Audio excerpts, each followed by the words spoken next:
Okay, so I'm going to prove that the square root of 2 is irrational, right? So we'll prove this by contradiction. We'll assume that it's rational and then show that that can't be true. So what does it mean for a number to be rational? It means that it can be represented by a fraction in lowest terms, right? If a number is rational, then it can be represented as m divided by n, where m and n are just integers. So what does it mean to be even? It means that the number can be represented by 2 times k, where k is just some integer, right? 8 is even because it can be represented by 2 times 4, right? It's 2 times some integer. And an odd number is just an even number, but with 1 added to it. It's just 1 away from an even number, right? 3 is 1 away from 4, or 1 away from 2. 7 is 1 away from 6, and so on. So an irrational number is simply just not rational. That's what it means to be an irrational number. So let's assume that the square root of 2 is rational, which will eventually lead us to a contradiction, right?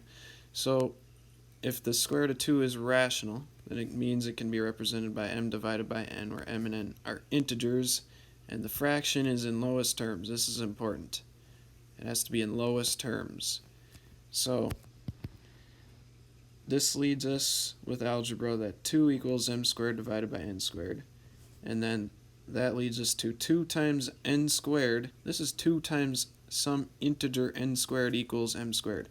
So m squared is an even number because it equals 2 times some integer right here. So m squared is even. And since m squared is even, then m is also even, right? If you had, say, like 8 squared is 64, right? 64 is an even square number, and it's equal to 8 squared, and 8 is even. So let's prove that that statement is true. We're going to prove that if a square number is even, then the number that we squared to get that square number must have been even. So this is a right here, this statement, if m is odd, then m squared is odd. This is a logically equivalent statement to m. If m squared is even, then m must be even. So we're going to prove that if m is odd, then m squared is odd. That will show us that this original statement is also true. So if m is odd, right? If m is odd, then it equals 2k plus 1. That's the definition of an odd number. So this leads us to m squared must equal this, which must also equal this with some algebra. And right here, we're just going to call this an integer j. All that stuff in there is just an integer. So this m squared, all this stuff is equal to m squared. M squared equals 2 times some integer j with 1 added to it. So m squared must have been odd, right? And that's what we were trying to prove. We were trying to prove that if m is odd, then m squared is odd. And we proved that it is right here.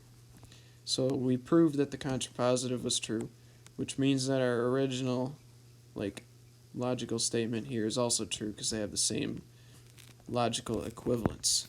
So if m squared is even, then m must be even. So we've shown that m squared is even, and m must be even as well. So if m is even, then continuing on from where we were before, right? We're going to continue on from where we were before. We have that 2n squared equals m squared.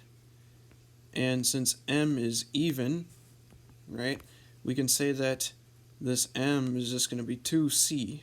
We're going to call it 2 times some integer c. So now we have that n squared is going to equal 2c squared if we multiply this through. So we can see here that n squared is equal to 2 times some integer as well.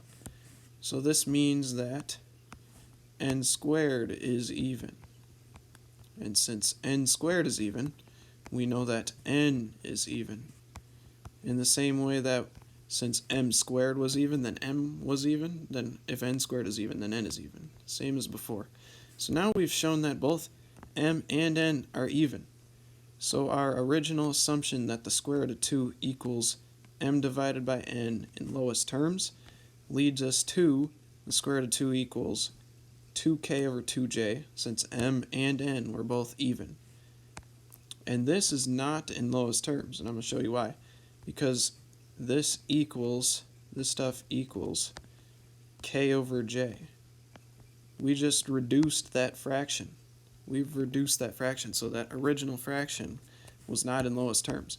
So since the square root of 2 is not in lowest terms, or it can't be represented as a fraction in lowest terms, then the square root of 2 is irrational. Right? We've shown that it can't be rational since it can't be represented as a fraction in lowest terms.